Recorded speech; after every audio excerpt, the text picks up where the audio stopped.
Bon, et enfin, on va parler aussi de l'infamie, de la mise en scène, de l'instrumentalisation de la fausse gauche par l'infiltration coloniale suprémaciste et son hypocrisie. Et là, je vais m'adresser directement à Patrick Cohen et à sa Anne-Elisabeth Lemoine. Alors, vous invitez Jean-Yves Camus de Libération.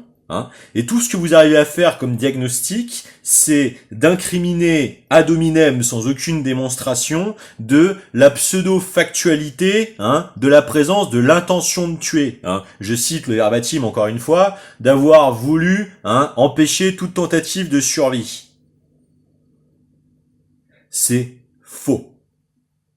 La seule chose que vous êtes en train de faire, c'est de préméditamment donner la parole à des vieux croutons qui ne sont pas sur le terrain, le fameux observatoire des radicalités de Médeux, qui projette ses propres paranoïas sur le réel.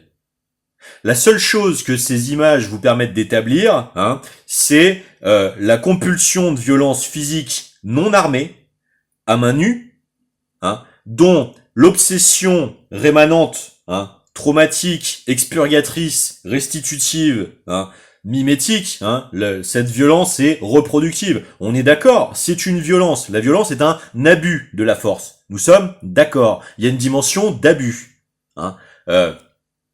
Même si je ne suis pas persuadé que l'homicide existe, vu l'opacité de la possibilité de recoupement de cette affirmation et que ça pue donc la mise en œuvre des services, reste la dimension sociopolitique de tentative de prévention d'un emballement, ce qui peut s'entendre, même si jamais ça ne devrait permettre une opération sociétale basée sur la manipulation.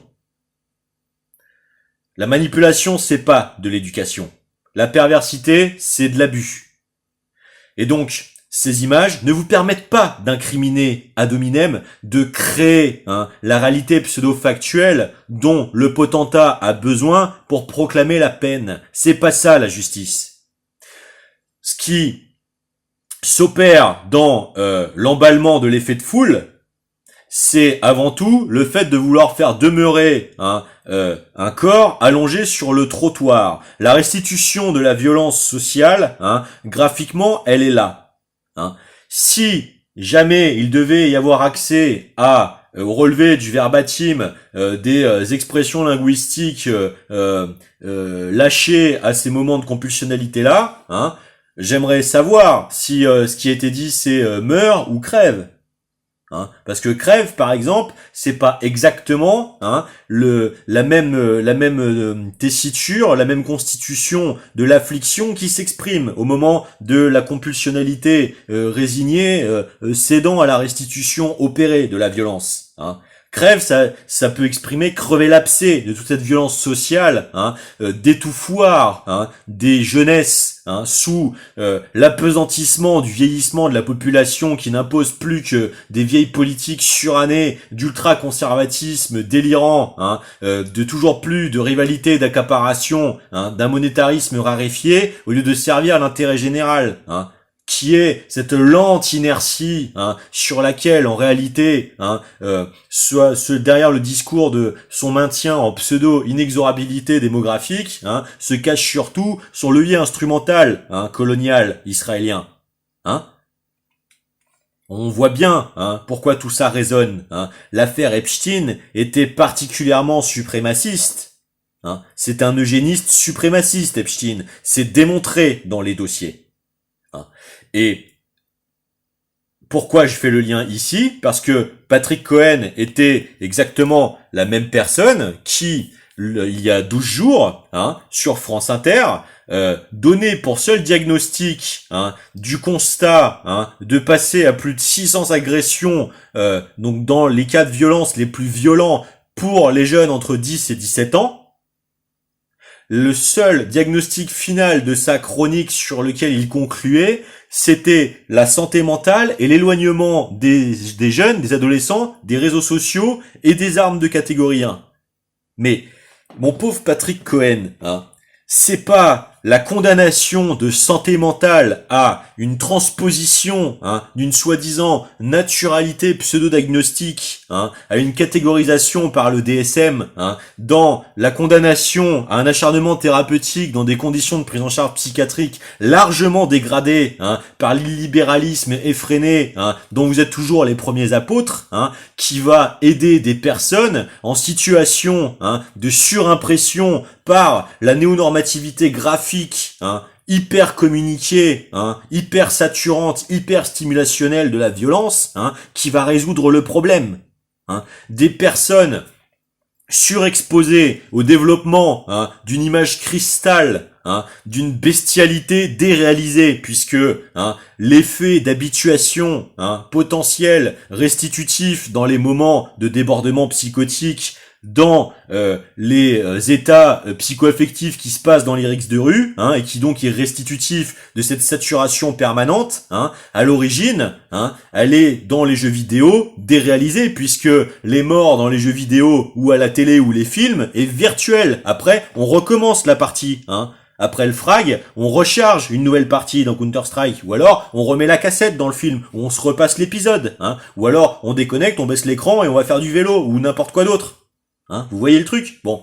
Donc, c'est pas le fait d'essayer de transplanter une pseudo-naturalité illusoire, d'une tentative d'incrimination complètement artificielle qui ne correspond en réalité qu'à un besoin de ségréguer profondément, qui est une santé, qui est une médecine. C'est une imposture. C'est une imposture, C'est ce que le putain de suprémacisme fasciste à la con, israélien, rejette de l'apport majeur de la chrétienté et de l'islam, à la condition humaine, l'entraide et le pardon, c'est-à-dire en réalité la transsubstantiation des causes profondes.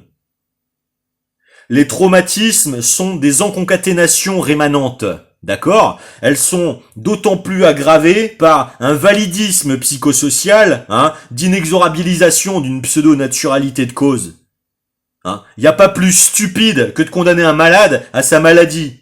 Il n'y a pas un seul médecin sur Terre qui fera ça. Pourquoi? Parce que le rôle d'un médecin, un véritable médecin, c'est de considérer soit le pathogène, soit le terrain. Mais c'est certainement pas d'occulter l'un des deux, dans une résignation à l'absence de soins.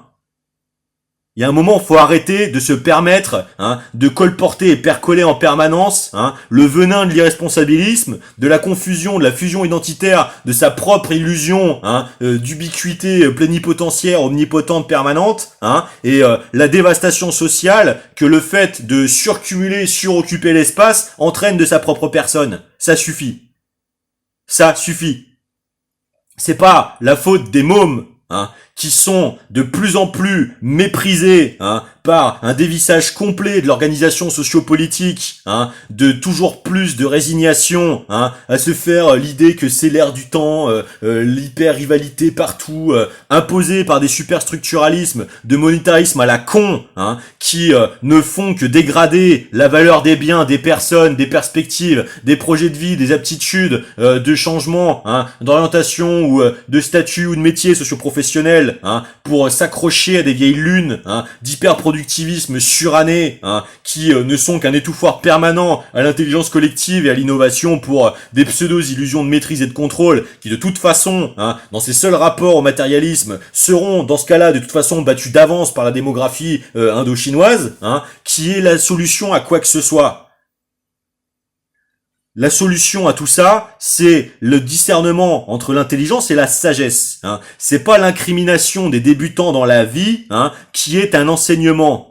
La récompense de l'élève et la satisfaction de l'échelle de la pertinence du maître, pas par la tyrannie et le contrôle, par la suscitation d'un discernement restitutif à la hauteur, voire à la sublimation des facultés transmises par l'enseignant. Et ça, c'est précisément ce dont le télégénisme actuellement est non seulement de moins en moins capable, mais de plus en plus intervalidant du fait de s'entraîner, dégénérer dans un interceptivisme de mépris, d'intervalidation, de nécessité de se rassurer sur son déni de culpabilité, de se constituer en fantasme d'hyperclasse, de domination de tout ce qu'elle pourra continuer d'entretenir son propre trash talking de mépris et de dénégation. Et c'est ce qu'on voit systématiquement, surtout France Inter, depuis maintenant 3 ans. Alors, j'en profite pour dire à Daniel Morin, t'es loin d'être un choron, mon gars. T'es très très loin d'être un choron. T'en es que la pâle imitation publicitaire, parce qu'à l'intérieur, toi par contre, t'es beaucoup de la merde. Et je vais te dire précisément pourquoi. Choron, quand tu le lis, il a fait l'épreuve de la violence. Il est revenu d'Indochine avec la capacité de dire la vérité sur la propre violence de laquelle il avait été capable de sa première petite amie là-bas. Et c'est ce pourquoi ils ont eu le courage de défier le tabou gaulliste, d'essayer de visibiliser l'épiphénoménologie de la causalité profonde de la violence et de son emballement. Toi, tu es là à essayer d'entretenir tout ce petit monde, à essayer de déployer un harcèlement qui repose sur rien, sur des rumeurs invérifiées, et quand je finirai de faire l'exposé complet, je te garantis que vous allez ravaler plus de 10 ans de tentatives de palissage, de déploiement d'un programme de neutralisation, de toute authenticité, de pertinence polydisciplinaire à la française, pour votre petit cénacle de néo-cybernéticiens, interceptivistes, validateurs de tout, qui vous prenez pour l'avancée de la modernité, alors que vous êtes juste que la vieille résurgence dégueulante de la pire des chimérisations hybrides de la Stasi et de la Gestapo. Il y a rien de pire que la sociotronisation de la société, quand elle est couplée à une raréfaction de la capacité de génération monétaire, d'initiative de développement. Il y a rien de pire. C'est la pire des cybercarcéralités combinatoires possibles.